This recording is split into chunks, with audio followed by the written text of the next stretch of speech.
Hi everybody, I'm Jack, and this is Raw Tropical Living. Thanks for joining me today. I'm just enjoying a gray, rainy afternoon here in Costa Rica. It's been kind of gray all day. I got a little bit excited. First thing this morning when I woke up, I saw bright blue skies, a lot of sun. I'm like, yes, gonna get some vitamin D today, but that did not last very long. It had actually clouded up by about 8:30, so it's a little bit chilly. Never really got too much sun to warm things up, and then the rain came, so it's a little kind of just a gray, chilly afternoon. Anyhow, going to talk about the food cost on this raw vegan lifestyle today, and I'm going to talk about it maybe or maybe not. Don't know what you're thinking from a different angle than you might be thinking. This isn't going to be one of those to give you so many tricks and tips on, okay, how to do this, although I'll throw some of those in there. I just wanted to bring up the subject of perception when it comes to cost on this raw vegan lifestyle. Now, I'm not going to assume, in fact, I'm going to assume that most people don't have the backstory that I have of, having come to this life from drinking a lot and some of the habits that I did. But just one thing right there is I just, ever since I've come to this lifestyle and people talk about the cost of it and what have you, I'm just like, I'm always thinking like this. As somebody that was a heavy drinker, went to the bars a lot, ate a lot of bar food, ate out a lot, I just never thought I never gave a second thought to walking into a bar almost any given day of the week and just having a bar tab. I never thought about going into a bar and leaving with a $50 bar tab. I mean, that was pretty good. So, relatively speaking, it's all a perception of where the money is now being spent. Okay, sometimes, and also too, let me say this before I really dive in here. You do the best you can in your situation. I know somebody are going to tell me, well, I don't get this, I don't get that. This is prohibitively expensive where I am.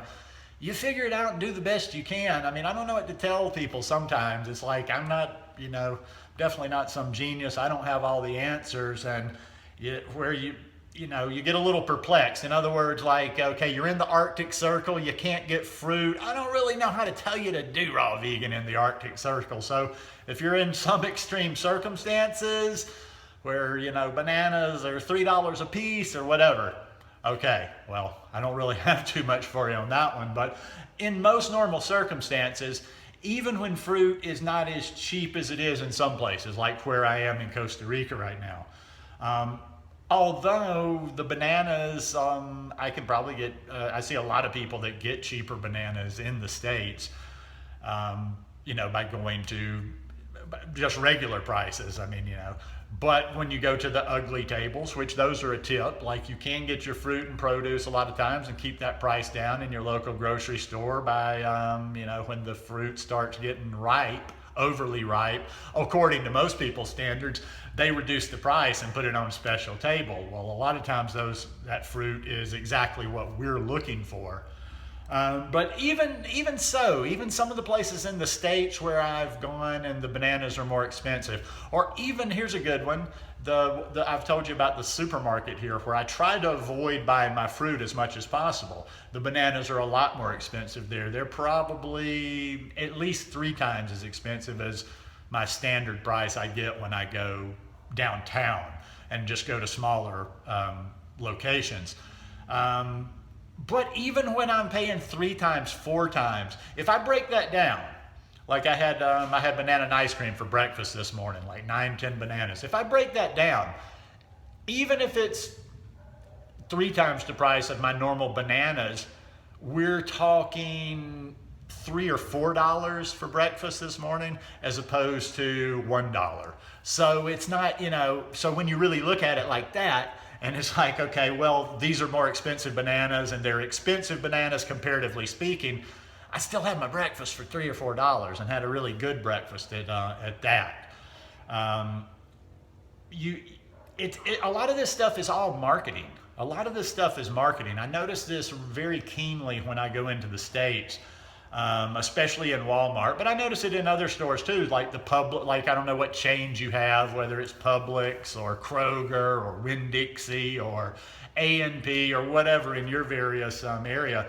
A lot of times, kind of pay attention to how the store is set up. You'll walk in the door, and usually some of the first things you see will be, or I know in the Walmart in my hometown or where my mom lives, that one of the first things you see is you walk in is like the deli area, but then they have the fast food part of the deli area first. And they have like, and I notice and I understand why people just get sucked into, eating a certain way. They make it so easy. Like when you walk in there, on that right hand side, there are huge pizzas. There's pizzas that are like, I don't know, they'd be like a extra large at a pizza place.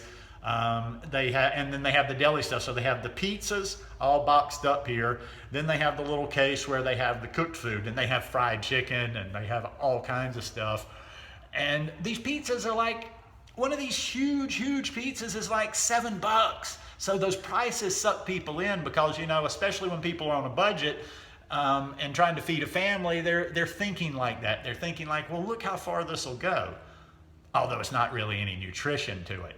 And then you go to the fruit and vegetable aisle, especially in certain areas of the country, or especially where I'm from, and things are much more expensive. So when you start doing a comparison of stuff like that, where you've just got that stuff like the pizzas that are ready to go in the oven, the bad kind of buffet type food with big fried chicken, mashed potatoes, everything got oil, everything got grease, everything got salt in it.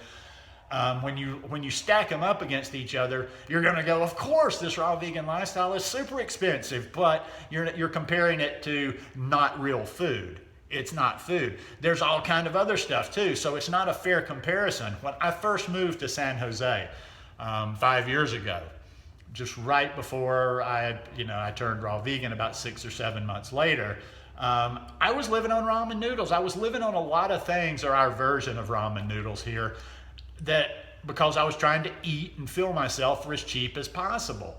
But yet, so the ramen noodles, I could get 2 packages of them and eat them for have a meal for like $2. But still, you're not making a fair comparison when you compare things like that. Now, I'm not going to get into, vegan versus non-vegan, raw versus that. Okay, yes, if you strictly, even if you didn't eat vegan, even if you didn't eat a healthy, a super healthier version, you could still argue a little bit right there because, if you were kind of, or actually you are eating somewhat of a healthy version, but just the healthier version of a standard American diet. If you were real focused and you just bought bulk, like big bags of things and what have you.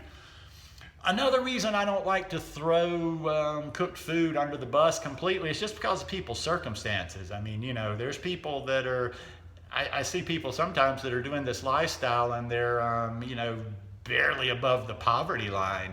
And they kind of beat themselves up because they're not raw enough. But I mean, you got to do what you got to do, especially when you're feeding a family.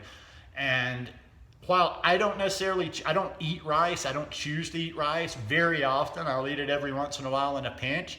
I mean, rice feeds a lot of the world. I don't do rice for certain reasons, and I just don't care for rice all that much, but rice feeds a lot of the world. And if you're trying to feed a family, and if you're talking about choices, maybe you can't afford that freshest of the fresh, and maybe you can't afford to eat fully raw. You can buy big bags, bulk bags of rice, big bulk bags of bean, big bulk bags of potatoes, and those are still good whole food vegan options. And that's a very, very, very cheap way to eat. I mean, I had even thought about at some point getting into some projects, maybe feeding people. And if you were just buying big bulk beans and rice, that's fairly cheap right there. But like I say, I mean, yes, there are things that are more expensive, and yes, I've got it easier here living in the tropics with all this fruit available to me. But it's really, like I say, it depends on your priorities, and it depends on your budget. Everybody is different, but I think if you really pay attention, a lot of times when you're thinking, oh, this is so expensive, it's the perception.